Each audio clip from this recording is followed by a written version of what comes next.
Assalamualaikum learners, hope you are all well. Today we're going to be starting with a new section called decimal fractions. So we completed common fractions. Alhamdulillah, in lockdown we managed to complete a section, and decimal fractions and common fractions are linked, right? So the first time you might have come across a decimal fraction is when dealing with money. So if something is 25 then 95, for example, then this here is what we would call the decimal part of it. Okay, this is your decimal point, your decimal comma, and this is your whole number. Now, how we have place value for whole numbers, your units, your tens, your hundreds, your thousands, we have the same thing for your decimals. And that's what we're going to be concentrating on today, right? So let's take away our whole number. By our whole number, let's put a 0, and let's see what is the place value of this 9. So the 9, the place value is tens. Right. Now, why does it have THS? Because it is something smaller than a whole. Hundreds. Right. Another thing about tens and hundreds, it's telling us already what our denominator is, or what is, in terms of a common fraction, what would the denominator be. So for tens, it would be 10, and for hundreds, it will be 100. Right. So the minute I write it like this here, you are familiar that, you know what, we have done something like this here in terms of fractions. But the other thing here to understand is that so why do we have decimal numbers then is obviously when I'm writing or I'm going to the shop, I can't say, okay, you know what, the price of this garment is 25 Rand and 9 over 10. Okay, it doesn't make sense. That's how come we say 25 Rand 95. But the two are definitely same and linked.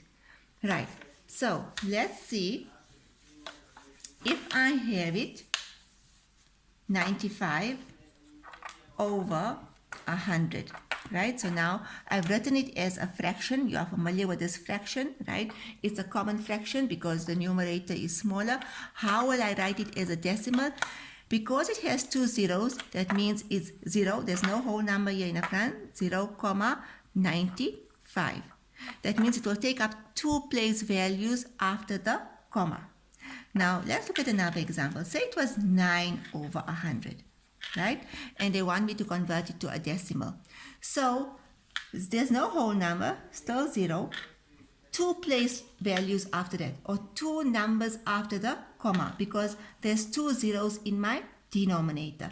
But compared to the first one, as you can see, there's only one number in my numerator. So it will be 0,09. Okay? That means 9 parts of 100 is shaded. So if you think about it that way, it makes sense. The place value, the denominator is 100, 9 parts are shaded. Here, the denominator is 100, 95 parts are shaded. Okay, so I want you to understand the difference. Let's go to one that has a tens. So say I have 4 over 10. And they say, okay, you know what, write it as a decimal. And it will be 0,4. The place value here, or the denominator here, will tell you how many numbers after the comma. Where will you place it? Let's say 3 over 10. Then it will be 0,3. Okay? Right. Then the other thing I want to talk about, so we've converted. Let's do it the other way now. So if I have 0,4, and I say, okay, write it as a common fraction. So it will be 4 over 10. And if I have 0,48, and I say write it as a common fraction, it will be 48 over 100. What if I had 0,04? Now, even though there's nothing in the tens value, place value, okay, the 4 tells me that, you know what, my denominator will have 2 zeros, and my numerator will be 4. So 4 parts out of 100 are shaded. So we've done converting from a decimal fraction to a common fraction, and a common fraction to a decimal fraction. Right, now I want to talk about something else. If I have a common fraction like 2 over 5, and I say write it as a decimal fraction. Now you know that we've learned already that, you know what, my denominator can only be 10 or 100 if I want to write it as a Right, so if you want to write this as a decimal fraction, and I know that, you know what, if I want to write it as a decimal fraction, my denominator has to be a 10 or 100. So now what do? Remember, we've learned equivalent fractions in the previous section. So I first have to make this into something that is equivalent to a denominator of 10. So 5 times 2 will give me 10 over 4, right?